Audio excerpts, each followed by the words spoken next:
Hello and welcome to a brand new show of Market Makers. Frankly, 2015 has not been a great year for benchmark watchers. Nifty has been volatile, benchmark indices are stuck in a range. But when it comes to individual mid and small cap stocks, the party continues. So is it time to really look outside Nifty 50 and focus on individual stocks? What could be the big themes and ideas for 2016 and what are the mega trends one should bet on? To discuss all that and much more, I have with me one of the smartest stock picker on D Street, Hiren Ved of Alchemy Capital. Hiren, fantastic to have you back. The lurking fear for this market is that earnings recovery has not started. Investment cycle is yet to pick up. So where do you think markets went wrong in calculating the upside? So I think when the new government came in, people thought that the cyclical recovery will start right off the cuff, that the investment cycle will also probably improve. But it's taken a lot of time, partly because some of the legacy issues take a lot of time to get out of the system. And we don't have, for example, a bankruptcy law. We're still trying to fix some of those structural issues. So the cleaning of the system takes that much more time. The longer it takes for the system to clean, the longer it takes for the next cycle to start, right? So I think what people misjudged was that we still have some structural rigidities to flush out the old out of the system and get the new going, right? So that's going to take time. Secondly, we had the complication of a massive fall in commodity prices, and we had a big slowdown in China. And while we are all happy about the fact that commodity prices have fallen, but in the immediate term has the impact of putting pressure on top line growth, because your prices fall, there is no inflation. It's very easy during inflationary times to have top line growth and margin growth, but that hasn't happened, right? And world growth has been so slow. External demand has been very challenging. In India, demand has not happened because job creation hasn't happened, because the investment cycle has not kicked off. So I think we are in this phase, what I would call as a balance sheet repair phase. So until the balance sheet is repaired, the P&L doesn't pick up. And I think that's what we've seen in several sectors where, getting top line growth has been so difficult. And that's one reason why we've seen consistently earnings being cut, because, well, in Q2 for the first time, you saw a pass-through of lower commodity prices improving gross margins, but there was no top line growth. So once top line starts to grow, the real benefit of lower commodity prices will start to feed into operating leverage. And that is still a work in progress, according to me. So how does one judge this market? Because valuations are not cheap. Yeah. Sectors which are growing are priced to perfection, be it pharma or FMCG or staples. The hope trade clearly has been a challenge trade. So how does one go about investing in this kind of a market where macro is great but micro is very poor? So, I think this is, again, from a more top-down perspective, it is a difficult market. So you can't call that the big sectors are in any form of a breakout. There is no, I think with the exception of probably automotive, which did phenomenally well, if you talk about large sectors, or private banks, which did phenomenally well. Outside of these two large sectors in the Nifty, we've either valuations were already high or there are challenges in terms of growth. So I think you have to, it's going to be a stock picker's market. And, domestic money has flown in, and that's one reason why small and mid caps, which were ignored post the financial crisis in 08-09, is where people are seeing money flowing in through, because domestic mutual funds have got money, and these managers are far able to, understand some of these micro stories than, let's say, a large fund sitting outside of India. And given the fact that they burnt their hands in the previous cycle, they've all focused themselves in the top 50, 60 companies in India. So I think that's the shift that we've seen, which is that the action has moved from the top 50 to the next 50 and the next 50, and really on the small and mid cap side. So I think clearly the last year has been a year of stock picking, and I think that's going to, unless you get secular growth back, which could which could still take time probably. Though we are seeing early signs of things picking up. Auto sales have done well. There is a report that oil consumption is growing in India, so that's showing that there is some pickup on the ground. And now the government has got its act together. They're trying to spend money from the balance sheet, so there will be certain areas within the capex theme which will start to do well. So I think there will be pockets. It's not a secular growth story for the economy right now, and so is the case with markets. So it's not a secular kind of rally that we've seen. We've seen pockets of outperformance from individual companies. So you have to look at, in each of the big sectors, you have to start looking at companies where they are beating growth, and that growth is not already in the price. And so you have to look at niches within the big sectors. And I think that's what is reflective of what's happening in the markets right now. So the phrase you coined last time was that you should be investing by odds. So where are the odds stacked up in favor of a long-term investor?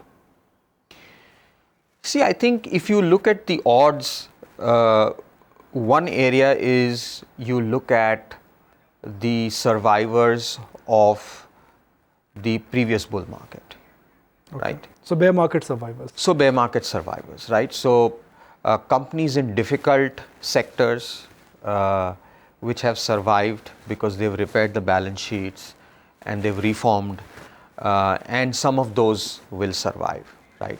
So that is one area where the odds were better. Second is that, I think what's happened is that one big trend, which is that oil prices coming down, has impacted several sectors, right? So, and for example, we are seeing that a lot of the specialty chemical companies now are beginning to do well, right? And one way or the other, if you analyze at a micro level, what's happened is that their input costs have fallen. Working capital comes down. Working capital comes down. Chinese competition is relatively benign because China is clamping down on excess capacity. Labor costs have gone up there, and the Indian markets are becoming strong. And in India is pretty good in chemistry. So you look at airlines have done for. So what you do is that you look at crude oil and say, where all is crude oil a significant portion of your costs, and you look at every sector that gets impacted, and there are several of those. So you have the oil marketing companies, you have the airlines, you have the specialty chemical companies, you have consumer good companies because their packaging costs and other stuff goes down. You may have capital goods companies which will benefit because now oil marketing companies have a surplus to spend money. They did not have a surplus to. So there is a whole value chain of opportunities where the edge by odds are better, and then each investor can look and see where he finds value in couple of these areas. But it's all being driven by one big trend, which is oil and commodity prices going down, and how it impacts these companies at a micro level. You've been bullish on defense, and some of the stocks you own, like Dynamic Technologies, they are a proxy to the defense growth. Do you think some of these defense stocks have a long way to go? Clearly, I think that's a big, if you ask me, a big mega trend. I think it's very clear that there are three areas, which is renewables, railways, and defense and aerospace. I mean, these are three areas where this government is very clearly focused on. But more importantly, I think defense is the most secular of all the themes in terms of long term. And I think we've not even started. So there is a lot that has to happen. There are a few things. I mean, we are seeing that there's a lot of good work that is happening in the defense ministry. So they're trying to crunch the cycle time to give out orders. And I think not just one, but there will be several companies in this space which will benefit. But it's a long-term theme. It's going to take time. So you have to be very patient as an investor. But it's one theme that I'm very sure is likely to sustain for the next 5-10 years. So you've owned Dynamic for about 5 years now. Do you plan to stick to that one for another 5 years? No, not just Dynamatic. I mean, we own other companies also. Like, I mean, we own Bharat Electronics and BEML, and I mean, we've owned some of these names for 5, 7, 10 years. We think that at least next 5 to 10 years, there is a long road ahead of us. A stock like Sun Pharma has fallen 40%. The stock falls more than 33%. It's an official bear market. Is there something disruptive in the big pharma space now? No, I think what's happening, I mean, what's happening is that every single pharma company that you can think of, especially the big pharma companies, have had some issues with the US FDA at some point in time in their life cycle. If you remember, we invested in Cadila 2 years ago. They had gone on to through that position? Yeah, we do have. I mean, I'm saying that they went through a similar problem with the US FDA, right? And once these things get resolved, you see things coming back. So I don't think that this, other than the fact that the US FDA has become pretty strict, and many of the Indian companies have been grappling with some of these issues. So that's clearly one of the risks. But I think the best time to buy is when those risks actually starts getting priced in, right? So because at some point in time the resolution will happen, and then it's not as if that the generic markets in the US have gone away anywhere.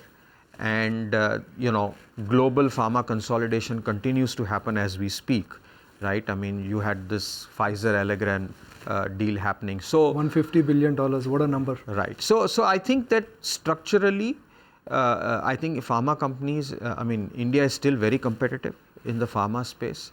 That business hasn't gone anywhere, because frankly, in the US, the end consumer doesn't pay. It's the insurance company that pays, and that structure hasn't changed. Right? So the big market will continue. Yeah, I mean, obviously Indian companies are now moving from pure generics, which is where the competition is there, to more specialty and complex generics. So people who will be able to make that transition and who has made those investments will be able to move to the next level. And then Indian companies are also starting to make acquisitions because they want to get scale, they want presence in the specialty pharma space.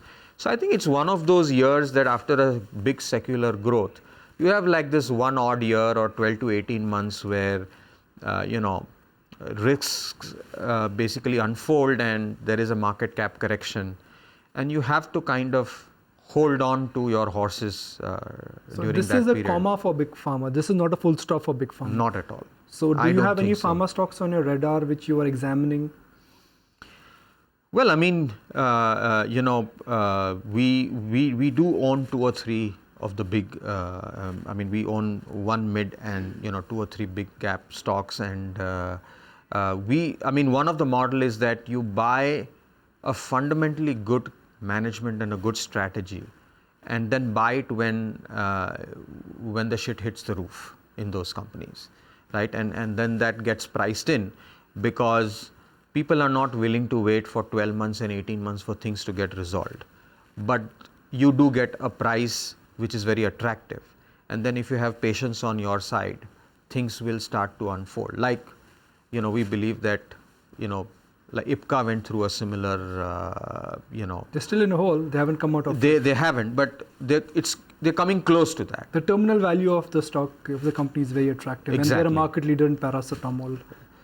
Yeah, I mean, they are, leaders in anti-malarial, they have a different business model. They take large volume products and become cost leaders in those. And now they're beginning to get into the US market. So some of these companies which were late to the US markets but are now getting there, I mean, once the US market opens up for them, to quickly get to 100, 150, 200 million is not a big issue over the next few years.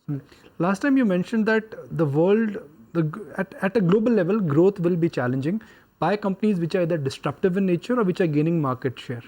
The disruption is happening in the IT space, be it digital, be it big data. And if I look at the IT sector, you cannot generalize the IT sector any longer.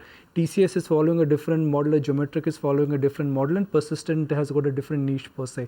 So is it time now to really buy the specialist in the IT space? Absolutely, and that's what we have done. I mean, while we still own, some of the big names. That's for benchmarking purposes. But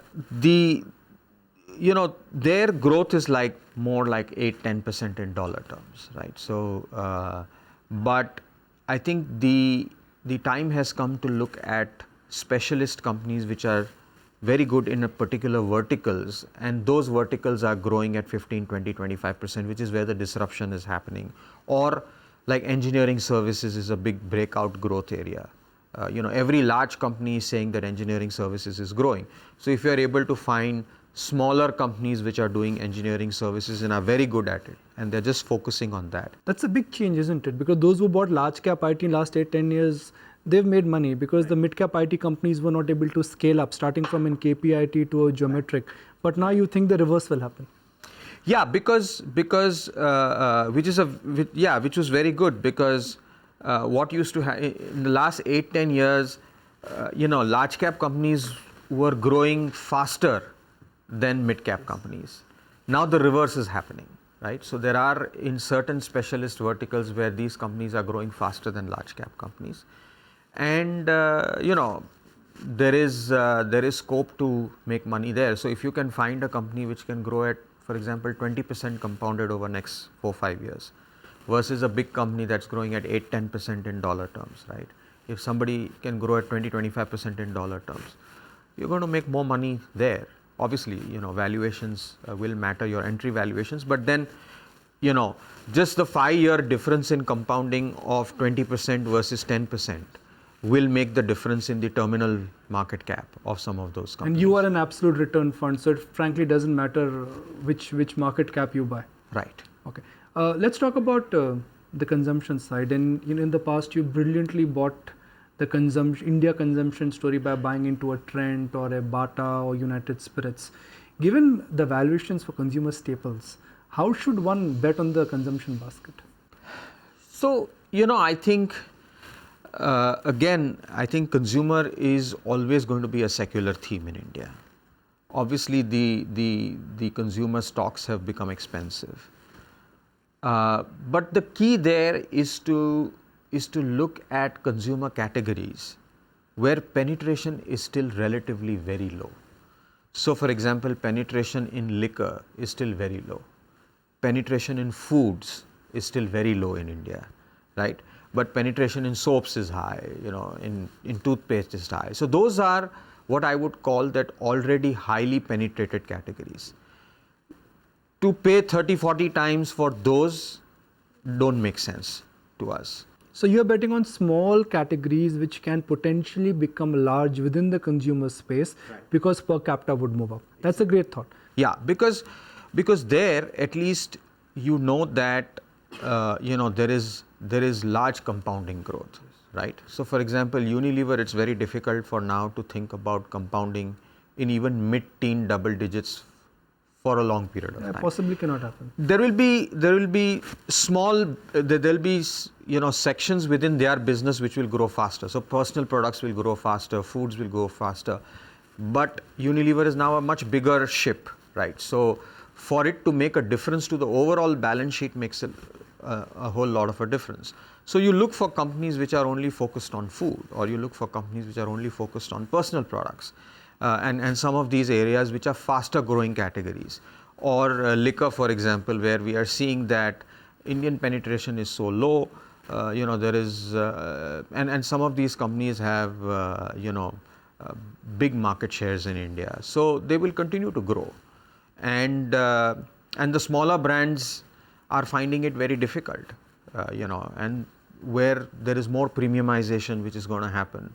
Those are the areas in the consumer areas which are quite attractive from a long-term perspective. How will 2016 be different from 2015? 2016, my sense is that you should be able to see the first signs of domestic growth kicking in. That's the consumption growth. Well, both consumption. I think you will partly see consumption growth recovering. At the same time, you will also see some areas where the investment cycle will kick in, because the government is, getting into the act. A lot of the work that they have done over the last 12, 18 months, one by one, they're taking a sector and trying to, reform that. They're trying to do things in power and etc. So, for example, roads has taken off. I do expect railways to, start tendering and giving out. I mean, they were very aggressive and they're sticking to, that plan that they want to spend 8.5 lakh crores over the next. That's a lot of money, right?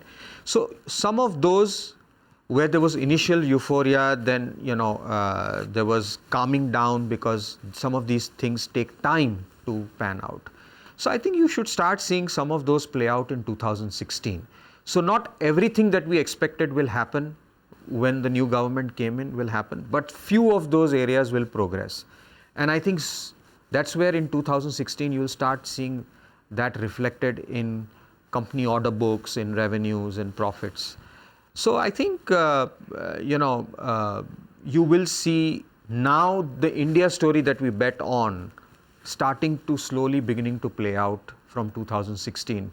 My personal sense is that the best years of this, of this 5-year term is going to be the year 2.5 to year 4 of this government, which is when growth should really crank up. Which is about 1 year away. Yeah, I mean, basically mid of next year onwards. I mean, the second half of 2016 and 2017-18 are when you will really see the culmination of all the work that is being put. And hopefully by then, low growth will be in the base. Hopefully we get some inflation for top line to start growing.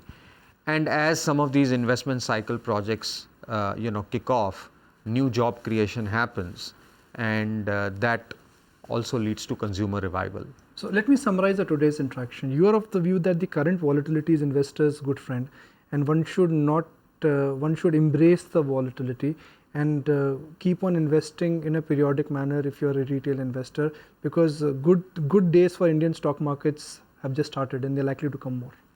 Absolutely, but it is at the same time it is going to be a very selective market. So you will, stock pickers will have a great day, and I think that we are still, I mean, there is no doubt that we are in a long-term bull market in India, and we've seen a phase of consolidation. That phase might get over soon, might take a little while longer. It's anybody's guess, but I think we are building a base for the next big rise. I was looking for that punchline that the bull market is still alive and the bull market is still throbbing. Before we wrap, disclosures? Yeah, I mean, whatever names that we have taken on this show, we own for our clients and in our individual capacities. So people should talk to their advisors or invest with caution. And these are no recommendations to either buy or sell any of these stocks. These are just your views. These are just my views, yes. Really appreciate your time. Good luck for 2016. Thank you for joining us. Thank you so much. That's it on this edition of Market Makers. I'm Nikunj Dalmia signing off. Thank you for watching the show.